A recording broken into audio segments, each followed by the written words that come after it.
आखिर क्या हो सकता है वोट का आधार, इसको लेकर लगातार बातचीत जारी है, बहस जारी है। बीजेपी को क्या मोदी कार्ड का फायदा होगा? पहले दीनदयाल जी आप जवाब दे दीजिए। देखिए, पहली बार कांग्रेस ने कहा कि हर चुनाव में मोदी को लेके आते हैं, तो मोदी आपको नहीं लगता कि हमारी पार्टी के जिस गली में सड़क नहीं बनी, पानी नहीं, हमारे पार्टी बिजली के नहीं, अध्यक्ष रहे उसमें मोदी फैक्टर कामयाब होगा? निश्चित तौर से मोदी फैक्टर निरंतर चल रहा है। उन्होंने एक सफाई का नो अभियान दिया रोड, है। नो वो वोट सबसे जैसे ज्यादा स्लोगन्स इफेक्ट कहीं पॉपुलर करता है। है तो वार्ड को करता है। तो कहीं प्रधानमंत्री ने पहले ही मैसेज दिया है कि किसी को भी द्वार पे अगर विकास चाहिए तो नगर निगम या वार्ड या पंचायत ये एक अच्छा माध्यम है। इसके माध्यम से ही केंद्र का चाहे राज्य का हो, वो विकास वार्ड से जाता है या पंचायत से जाता है। तो निश्चित तौर से मोदी जी का भी फायदा होगा, वसुंधरा जी का भी फायदा होगा। और जो दावे कांग्रेस कर रही है या सोनी जी कह रहे थे, वो सैनी जी कह रहे थे, वो आपको झूठ साबित होगा। और 25 तारीख को भारतीय जनता पार्टी का बोर्ड बनेगा। ये केवल सपने रहेंगे मुंगेरी लाल के कांग्रेस के, और निश्चित तौर से भारतीय जनता पार्टी का बोर्ड बनेगा। जी, पर्वत सिंह जी जालोर से जुड़े हैं, बताइए पर्वत सिंह जी आपका क्या कहना है? मैं सर सोनी साहब को बताना चाहूंगा, यदि बीजेपी का समर्थक या बैठा हो तो उनको बताना चाहूंगा कि बीजेपी जो घोषणा करती है वो सरासर गलत करती है। और वह सारे विद्यार्थी मित्र जो पिछले 7 साल से लगे हुए थे, हाँ जी, उनको सरकार ने वादा खिलाफी करके घर भेज दिया। और सरकार फालतू में कह रही है कि हम उनका आगे वो बना रहे हैं, उनका लिस्ट बना रहे, वो बना रहे। क्या कर दिया सरकार? एक नाराजगी का ये रुख भी ओम सैनी जी, अब मैं आपकी राय जानना चाहूंगा कि अब तक का जो असर है उसमें अब वोट्स का टर्निंग पॉइंट आपको कहाँ नजर आता है, मोड़ कहाँ पर होगा? देखिए, कुल मिलाकर के निश्चित रूप से भारतीय जनता पार्टी तो यही चाहती थी कि मोदी जी वार्ड लेवल तक जाकर के असर कर सकें। उनका प्लान भी है कि ग्राम स्तर पर, वार्ड स्तर पर मोदी जी को स्थापित किया जाए। और कांग्रेस की तरीके से, जैसे कांग्रेस के नेता पंडित जवाहरलाल नेहरू लोकप्रिय रहे, वैसे मोदी जी लोकप्रिय हों, तो प्रयास है। लेकिन हमारे निकाय चुनाव में वो प्रारंभ तो किया है इन्होंने, लेकिन बाद में इनके साथ में जो डेवलपमेंट के इश्यूज जुड़े हैं, लोगों ने सवाल करना प्रारंभ किया, तो मोदी जी के उसको तो भूल गए जो मोदी जी को स्थापित करना चाहते थे। और लोगों के सवालों के जवाब देना मुश्किल हो रहा है। हम देख ही रहे हैं, महंगाई के बारे में लोग बोल रहे हैं, बेरोजगारी के बारे में बोल रहे हैं, डेवलपमेंट के बारे में बोल रहे हैं कि न बिजली है, न पानी है, न सड़क है, न कुछ भी वैसा नहीं हुआ 11 महीने में, जो कि सब कुछ बिल्कुल फटाफट राजनीति में होने जा रहा था, जैसा वसुंधरा जी कह रही थी। जी, कांग्रेस के लिए ऐसा कोई उदाहरण? कांग्रेस के लिए खासतौर पर कांग्रेस कैसे? कांग्रेस तो देखिए काफी दिन तक तो खामोश बैठी रही है, और उनके युवा अध्यक्ष जो हैं वो काफी सोच विचार करते रहे। बाद में अचानक इनमें चेतना आई और ये जाने आने लगे हैं। लेकिन ये तो जनता ही है जो तय करेगी कांग्रेस का भाग्य क्या है। कांग्रेस का ऐसा उठान नजर नहीं आया जिससे कहा जा सके कि राजस्थान के निकाय चुनाव में, लेकिन इतिहास कुछ ऐसा ही है कि जब भारतीय जनता पार्टी से जनता नाखुश होती है तो कांग्रेस की तरफ जाती है, और कांग्रेस से नाखुश होती है तो भारतीय जनता पार्टी। अर्चना जी, क्या सिर्फ इस भरोसे काम चला लोगी आप कि बीजेपी से लोग नाराज है? आपके प्रदेश अध्यक्ष जी का जो जादू है कैसे कामयाब होगा? देखिए अश्विनी जी, बात ये नहीं कि बीजेपी से नाराज तो कांग्रेस विकल्प है, कांग्रेस से नाराज तो बीजेपी विकल्प है। प्रदेश अध्यक्ष के नेतृत्व में तो हमने कमाल करके दिखाई दिया है। और अभी निकाय चुनाव में भी आपने देखा कि 46 में, लगता है कि मेरी बात सुनिए, मैं बता रही हूँ उसी को, मेरी बात को मैं सब्सटेंशिएट करूंगी। 36 निकायों में उन्होंने जाके दौरे किए हैं और कार्यकर्ताओं का मनोबल बढ़ाने का काम किया है। तो इन चीज़ों से संदेश जाते हैं। पॉलिटिकल पार्टी का काम ही है कि वो दौरे करे, जनता के बीच में जाए, संवादहीनता को समाप्त करे, संवाद को स्थापित करके, और अगर कोई कमी है तो उसको पूरा करे, कार्यकर्ताओं के मनोबल को बढ़ाए। अभी आप प्रश्न कर रहे थे कि उपचुनाव जो एक संजीवनी साबित हुई। देखिए, उपचुनाव जो है उसने भारतीय जनता पार्टी को सिर्फ राजस्थान में आईना नहीं दिखाया, पूरे भारत में दिखाया। क्योंकि नरेंद्र मोदी जी और उनके बनाए हुए अध्यक्ष इस चीज़ को महसूस कर चुके कि अगर नरेंद्र मोदी जी फोर फ्रंट पे नहीं है तो आप हारेंगे। इसे महाराष्ट्र की बात पूरी करने दीजिए। आप बोलिए फिर बता। जहाँ कमान संभाली वहाँ नहीं संभाली, वहां पर इनका सुपड़ा साफ हुआ। जो बात जिक्र कर रहे हैं बिल्कुल नहीं, लेकिन आप मेरी बात सुनिए। इन्होंने सोच लिया कि नरेंद्र मोदी जी का विजन नहीं, नरेंद्र मोदी जी तो ईवीएम हो गए भारतीय जनता पार्टी के लिए। अब देखते हैं ईवीएम कब तक काम करती है। तो ये स्थितियां निकाय चुनाव में तो काम नहीं करेंगी। अभी सिद्धू जी सही कह रही थी, व्यक्तिगत छवि, वहां की मूलभूत सुविधाओं को कौन पूरा कर सकता है, वहां पर कैसा प्रतिनिधित्व दे सकता है, ये सारे मुद्दे रहेंगे। लेकिन कांग्रेस निश्चित रूप से बड़ा विकल्प है भारत की जनता के लिए, क्योंकि जब किसी और पार्टी को नेतृत्व मिला तो उसकी विफलता ऐसी रही, कांग्रेस स्वतः कांग्रेस का हर बार गांधी परिवार को ईवीएम मानती है। हम मोदी जी को ईवीएम नहीं मानते, हम मोदी जी को नेता मानते हैं और विकास करके दिखाया हर जगह होर्डिंग लगा दी आपके उनके। जितने पेट्रोल के दाम शायद 10 रुपए से भी ज्यादा घटे वो आपकी देखो आपके उसमें वो नहीं है। देखिए ये बात और स्वीकार्य नहीं, जो अंतर्राष्ट्रीय पूरे स्तर पर विश्व में regulate आपको होता है, वो बताऊं, आपकी क्या पूरे उपलब्धि है विश्व भाई? में अगर कहीं जाना जाता है तो आज मोदी जी ने पूरे विश्व में जाकर दौरे किए और हिंदुस्तान में इन्वेस्ट करने के लिए लोग आ रहे हैं, वो भी आपको देखने को मिलेगा। भाई, मार्केटिंग रोजगार है भी और आपको कुछ देखने नहीं को है। मिलेगा, पहले भी प्रधानमंत्री बिजली भी आपको जाते देखने थे। को मिलेगी, रोड भी देखिए, आपको देखने को मिलेगी। उसका एक अश्विनी जी, विजन था, उस विजन के माध्यम से उन्होंने देखिए पूरे अश्विनी हिंदुस्तान जी, में काम करने की जिस कोशिश की। देश की विदेश मंत्री तो गुलदस्ता लेकर सिर्फ स्वागत करके ये और धन्यवाद देने स्वागत के और लिए ये हमारी उपलब्ध हो, परंपरा है, वहाँ पर ये एक आपकी पूंजीपति को परंपरा है साथ कि ले जाया आप जाता केवल हो, एक ही, 72,000 केवल एक परिवार अरब या को है, कितने का हमारे उसमें आगे कोई कर्जा अच्छा हो, काम करे, उसको उनको तो देने SBI में से क्या 1000 अरब डॉलर का कर्जा दिलवाया जाता हो, भाई उसको आप राज्यसभा यार, में लेकर बना दो ना आपके विदेश यहाँ पर मंत्री। जितना आप कर्जा, क्या जितना स्थापित करना चाह रहे हो? पूंजीपतियों जितना की पार्टी है, अत्याचार हुआ, पूंजीपति शायद ही कभी हुआ। विचारधारा से प्रेरित पार्टी है। मैं कह रहा हूं, और आपके मैं जब जहां कहती हूँ अत्याचार और ईवीएम बना के रख जितना दिया ज्यादा तो कोई सी ईवीएम भी का चाहे भ्रम किसी भी बात के टूटने चलो, वाला है महिलाओं थोड़े के ले दिनों लो, में। चाहे रोजगार की बात कर लो, सब पे आप फेलते। हम किसी चाहे पे फेल नहीं बिजली पे थे, फेल थे। हमारी शैली जी, एक मैं आपके आपका पास भी बिल्कुल आऊंगा, आपने बिल्कुल विकास पास तो बना भारतीय करके छोड़ जनता दिया। पार्टी भी नहीं हो 4 पाई महीने है। में अगर ये सारे भारत मुद्दे वहीं के भारत नहीं पड़े विश्व में हैं, आता है, सारे मुद्दे तो तो हाशिए हो रही पे है। चले गए। देखिए भारत काशी विश्व पर। में जाता है और विश्व में ये कहता अरे है कि हाँ भाई, भारत आप तो तो देश जनता है, को छलने का भारत काम विकास करते की हो, गति जम्मू पकड़ेगा। में जाते हो तो शायद किसी शायद को ओम हटाने शैली जी भी के कुछ लिए बोलना चाह रहे हैं। कश्मीर में अर्चना जी जाते हो और तो किसी मुद्दे को दीनदयाल जी। छोड़ देते हो। कहीं न कहीं मिल रहा है कांग्रेस ये संवाद संवाद कभी नहीं होगा कांग्रेस ये मुक्त संवाद भारत। बड़ा अनर्गल है और एक और और बात इतिहास बता का दूं, अभी झूठा सांप्रदायिकता सत्य की बात ना ना कर ये रही थी मत अर्चना जी, मैं जम्मू कश्मीर अभी- में अभी- दीनदयाल जी, दीनदयाल जी, अभी- ओम अभी- शैली जी कुछ अभी- कह रहे हैं, सुन लीजिए एक बार। मिशन 44 पास हो रहा है, ऐसा देखो, दीनदयाल जी। सांप्रदायिकता भी आपका मैं कह रहा खुल हूं, जाएगा, कोई सांप्रदायिकता आपका गांधी नहीं है। परिवार भी आप मिल लोग जाएगा, सिर्फ कहने की सुनेंगे बात आप। जो करते हो, धरोहर है वो आप भी देने मिल की जाएगी। दीनदयाल जी, आपकी सारी दीनदयाल जी, पूरे देश में, ओम चाहे शैली जी भी झारखंड कुछ हो, कहना चाह रहे हैं। ओम शैली जी शायद आपके लिए एक और बड़ा सवाल लेके आ रहे हैं। सांप्रदायिक मुद्दा भी भूल जाएंगे। जब अंतर्राष्ट्रीय स्तर की बात कर रहे हो तो इस तरह के अनर्गल संवाद नहीं नहीं, करना अनर्गल संवाद चाहिए। किसी बात अनर्गल नहीं। इसलिए कि इतिहास को देखो, जुटला रहे हैं। नरेंद्र प्रधानमंत्री प्रधानमंत्री को समझना, मैं ये कहता हूं आपका शब्द हो सकता है, हमारा शब्द नहीं हो सकता। अटल बिहारी वाजपेयी नहीं, को भूलेगा, अटल बिहारी वाजपेयी को भूलेगा।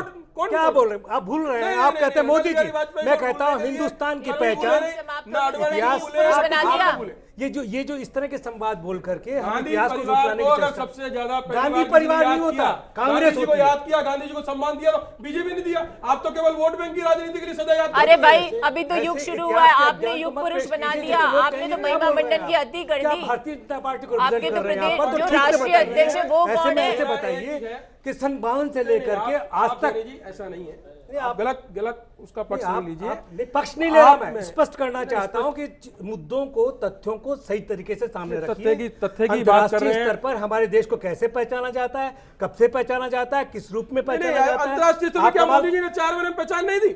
आप इस बात को कह रहे हैं? देखिए मैं कह रहा हूं कि अटल बिहारी वाजपेयी का भी नाम ये ले रहा लोग हूं। अटल बिहारी- आप ये मोदी- जो प्रशस्ति देखो, गान है आप ये सही नहीं है इस देश की। आपने बात करी महिमा मोदी जी मंडन की, की कहता और हूं शायद कि उन्होंने ये प्रशस्ति पूछा कि गान मोदी जी बिल्कुल के आप सही कह रहे हैं, प्रशस्ति आप भी क्वेश्चन को कर रहे हैं। समझिए, आप प्रशस्ति क्वेश्चन को गान नहीं समझिए, है इस देश आप की भी राजनीति। क्वेश्चन को समझिए। मेरे हिसाब से ये बहस फिर किसी मोड़ पर जा रही है।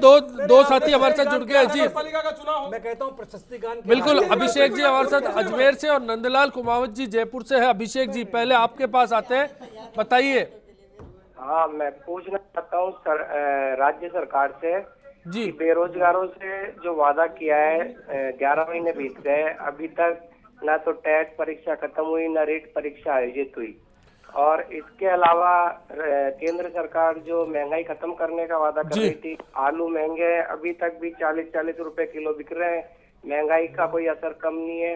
इसके अलावा एलपीजी पर जो सब्सिडी वापस से कांग्रेस ने की थी, जी। अब एलपीजी गैस भी वापस से जो सब्सिडी है खातों में दी जाएगी। तो क्या परिवर्तन रहा कांग्रेस में और बीजेपी में? और इसके अलावा केंद्र सरकार के हमारे प्रधानमंत्री जी है, उनको तो विदेश दौरे करने से ही फुर्सत नहीं है, मान पाएंगे। और हमारे अजमेर की हालत तो ये है कि पानी भी 72 घंटे से, जल संसाधन मंत्री हमारे यहाँ के थे फिर भी मिल रहा है, और आज वो केंद्र के ही जल मंत्री है तो भी पानी की हालत खराब है। शुक्रिया अभिषेक जी इस चर्चा में शामिल होने के लिए। नंदलाल कुमावत जी जयपुर से है, बताइए आपका क्या कहना है? सर मेरा एक सवाल है दीनदयाल जी से। जी बताइए। आज जो कुमावत समाज के नाम से इन्होंने एक अपील निकाली है, उस पे मुझे समाचार पत्रों और न्यूज चैनल्स पे अभी पता लगा और कुछ समाज बंधुओं से पता लगा कि जो इन्होंने जिन नामों का उपयोग करके और जो अपील कुमावत समाज के लिए निकाली है, उस अपील में उन लोगों की सहमति नहीं है और इन्होंने अपील निकाल दी उनके नाम का दुरुपयोग करके। आप रहिए फोन लाइन पे, जवाब दे देंगे आपको। दीनदयाल जी इस पर जवाब दीजिए, फिर ब्रेक पर जाएंगे। आपके चारों संस्थाओं से रामपाल जी से मेरी बात हुई है, भीमाराम पन्नालाल जी से मेरी बात हुई है, श्री राम जी से मेरी बात हुई है, आरसी कुमावत जी से मेरी बात हुई है। और आप कभी भी, जब भी कुमावत जी आपको समय मिले आप आ जाना। सब लोगों से जिन जिन का नाम दिया है उन लोगों से सबसे आपकी बातचीत कराएंगे। अगर आपको एक भी बार झूठ लगे तो निश्चित तौर से आपकी बात सुनेंगे। एक भी संस्था का और एक भी बंदे का उसमें नाम झूठा नहीं है।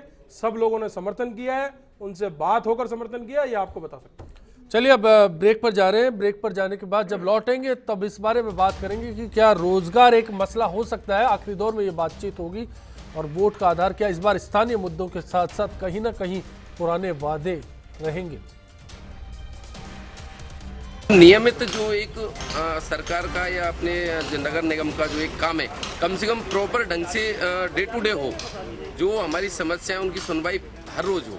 जो शहर का, गलियों का और मोहल्लों का विकास हो, मगर ऐसा होता नहीं है। एक मत होकर यही चाह रहे हैं कि इस बार जो आए वो ऐसा वास्तविक व्यक्ति आए, ऐसा युवा व्यक्ति आए, ऐसा शिक्षित व्यक्ति आए कि जो वास्तव में ही वार्ड का विकास करे। पसंद का जो अपना व्यक्ति है उसको बढ़िया आदमी चुन के आए, जो कि हमारी समस्या है उनका समाधान करे, वार्ड का विकास करे।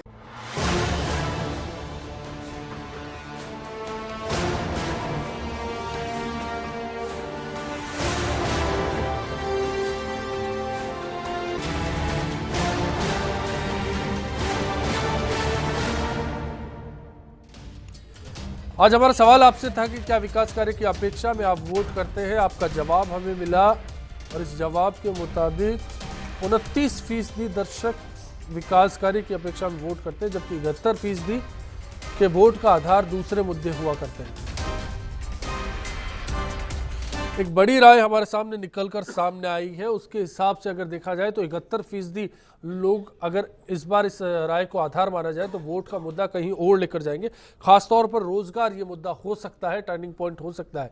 दीनदयाल जी, कितनी बड़ी मुसीबत आप मानते हैं रोजगार का जो वादा है, जो कॉलर्स की अभी तक राय आई है उसके मुताबिक? देखिए, रोजगार के लिए पूरी सरकार हर डिपार्टमेंट से अपनी अपनी तैयारी पे है और कुछ अधिसूचना के कारण से, चाहे वो शिक्षा विभाग में हो, चाहे वो पंचायती राज में हो, चाहे वो चिकित्सा में हो, आपको लगता है जो बातें अभी आप कर रहे हैं ये कम्युनिकेट जनता तक करने में आप चूक गए, देरी हो गई आपको, और इस कारण लोगों में जनता में कम्युनिकेट है और जनता कुछ समझती है कि 9 महीनों में 3-4 महीने अधिसूचना में लग गए तो निश्चित तौर से रोजगार मिलेगा।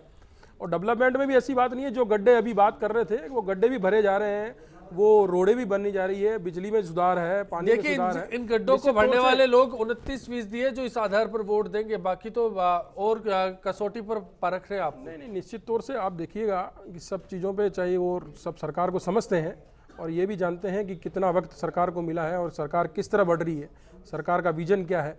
तो निश्चित तौर से युवा वर्ग है, उसको सब समझता है कि सरकार का करने का उद्देश्य है, तो निश्चित तौर से वो वोट देगा। अर्चना जी, आपको क्या लग रहा है कि वोट का आधार बनेगा इस बार रोजगार? देखिए, झूठ इन्होंने बोला वो तो सबके सामने आया।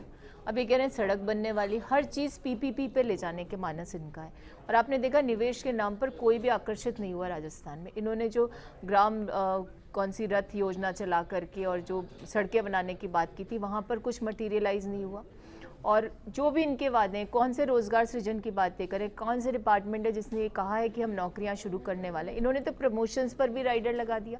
और अभी जो भर्तियां पूर्ववर्ती शासन ने की थी उसमें 87,000 भर्तियां, जो उस पर भी एक तरह से राइडर लगा हुआ है, क्योंकि SLP जो दायर की थी उसको सशर्त वापस लेना चाहते हैं। जिसके सामने गुहार लगा रहे उसी के सामने शर्त रख रहे हैं। तो ये सारी चीज़ें जनता समझती है, विवेकशील है, तो कहीं भी ऐसा नहीं लगता। और देखिए, सबसे बड़ी बात ये होती है किसी भी शासन के लिए, हम नहीं कहते कि 11 महीने में सब कुछ हो सकता है, लेकिन 11 महीने में कानून के राज की स्थापना को तो जीवित रखा जा सकता है। लेकिन यहाँ तो उस अवधारणा को ध्वस्त करने पर आमदा है। जब मैं बार बार कहती हूँ तो फिर ये पूर्ववर्ती शासन के वो 2-3 उदाहरण उनको लेकर आते हैं। लेकिन जब आमजन सुरक्षित नहीं हो, जब पुलिस प्रशासन खुद सुरक्षित नहीं हो और इनके गृह मंत्री संदेश देने का प्रयास करते हो, जैसे ही मंत्रालय मिलता हो कि भाई अपराध होगा, तो अपराध होने के बाद पुलिस की भूमिका आती है, अपराध पर अंकुश नहीं लगाया जा सकता है। और अभी तो एक अजीब सा बयान दे दिया कि इतने गांव और इतने पुलिस अधिकारी, यानी एक गांव पर 2 पुलिस कांस्टेबल। तो क्या संदेश कि अपनी सुरक्षा खुद कर लो, और समाज कंटक जो तो वो नहीं, आप पूरी बात होनी जी, समाज कंटकों के हौसले बुलंद होते हैं इससे। अपराध का जिक्र कर रही है निशा जी, क्या आपको लग रहा है कि यह सुरक्षा की भावना है कहीं वोट बैंक में तब्दील हो सकती है, वोट का आधार बनेगी?